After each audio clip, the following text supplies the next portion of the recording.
FreeD After Dark. Okay, guys, welcome back. Today on FreeD After Dark, I'm coming to you, even though I got a lot of shit going on, and I'm trying to figure out logistics of a lot of things in my life. But that's okay. It's important to stay on schedule, and it's important to be structured. Today we're covering a word. It's a word I discovered, and it seems not to be well known at all. It's pronounced Exulansis. Exulansis. It's a poignant neologism describing the tendency to give up on trying to share a personal experience or story based on the fact that others simply cannot relate to it. It's a deep word today, and we're going to dive into it and the implications of what it can mean in real life.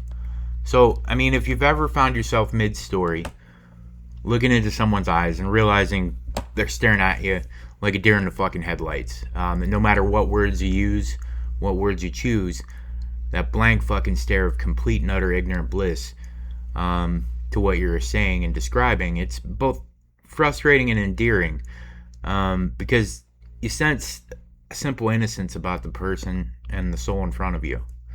They're never going to truly understand. And then this episode is for you if you've ever felt that.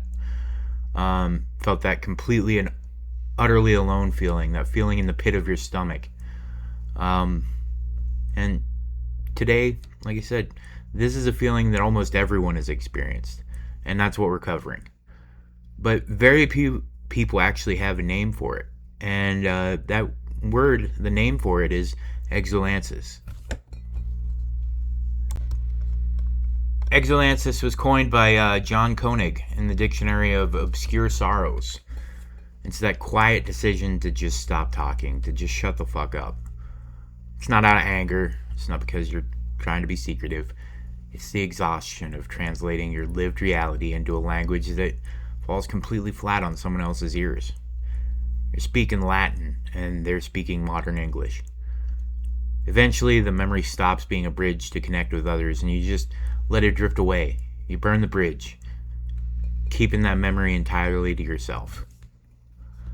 So, how does it actually show up in your day-to-day lives? Well, that's an interesting question, and something we're going to expand on, because while the definition sounds poetic, the real-world reality of it can be pretty fucking isolating and alone. But let's talk about a few ways it does present itself, though. The first and perhaps most common place we see Exulansis is in grief and loss. Let me preface this by saying when it comes to grief and loss, no one can truly ever know how you feel. So don't expect to be able to relay a lot of those messages to others. They may have some idea, but they'll never know exactly how you feel. And that's okay.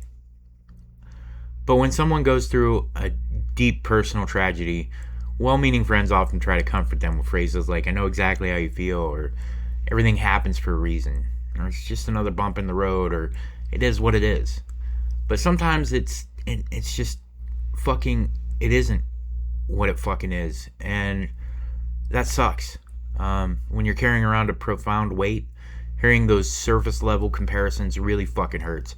And most are blissfully unaware. So what do? Well, you learn to say, "I'm fine, thanks for asking," because anything else is just going to lead to further frustrations and result in the realization of how alone you really are. You stop trying to explain the depths of the void you're feeling, because explaining it to someone who hasn't been there feels like shouting into a vacuum. That quiet retreat, that's Exulansis. Another place it shows up is with chronic illness or mental health struggles. Imagine living with invisible pain or severe anxiety every day. Living in a mind that just wants you to fade to black forever, but stuck in a body that just fucking keeps waking up. When you try to open up, people might offer quick fixes. Have you tried drinking more water? Or you just need a good night's sleep. But what happens when sleep won't come, no matter how tired you are, or an ocean of water isn't going to fix this internal turmoil? After enough of those responses, well, you realize that explaining your daily reality takes more energy than just carrying it alone. So you put on a brave face. You stay quiet. You let them think you're totally fine. It's masking, but it's the socially acceptable kind we all do. But it's not just negative experiences either. Exulansis can happen with transformative life events too. Maybe you survived a terrifying accident, or you had a spiritual breakthrough that no matter how you try, you'll never be able to convey. You come home buzzing, desperate to share this life-altering thing with the people you love. You start telling the story and they smile, nod, and say, "Oh wow, cool picture," before changing the subject to weekend plans. The life-changing event, because they don't understand how important it is, just fades to the background. You know, a realization you simply can't convey to them because they were on, another fucking planet. You realize that to them, it's just a neat anecdote, but to you, it reshaped your whole fucking identity, made you who you are, and there's no way anyone will ever fucking understand. So you wrap the story up quickly, you nod along and decide never to bring that shit up again. Memory gets locked in a drawer inside your mind, and that's okay too. Keep that treasure, King. Exulansis can feel like a lonely place to be. Makes us feel detached, like we're living behind a layer of glass in a cage, and the bars are our mind, because it's filled with the moments that shaped us. And there's no way for us to explain any of it to anyone. But there's a gentle irony of this word. And that's what I found so fucking fascinating about it. Like, that's why I've been thinking about this for a week, and I decided to do an entire fucking episode on this one fucking word. Even though Exulansis describes the feeling of being completely unrelatable and uncomfortably alone in a world around you, knowing that millions of people feel this exact same frustration every day means we're actually connected by it. One simple word, one fucking word, connects us all in a complex yet relatable way. A feeling of loneliness, but one of strength too. You aren't the only one who has surrendered a story because it was too heavy for someone else to carry. We've all fucking been there. If you're holding on to a memory or an experience today that you've stopped trying to explain, it's okay. It's okay to let it be your treasure, and to hold on to that and keep that shit forever. Lock it away, keep it in that drawer, and take it out when you need to. Have a cry once in a while. It's okay. That makes it even more special. It doesn't lose its value just because you can't share it. I mean, in fact, it makes it more of a treasure.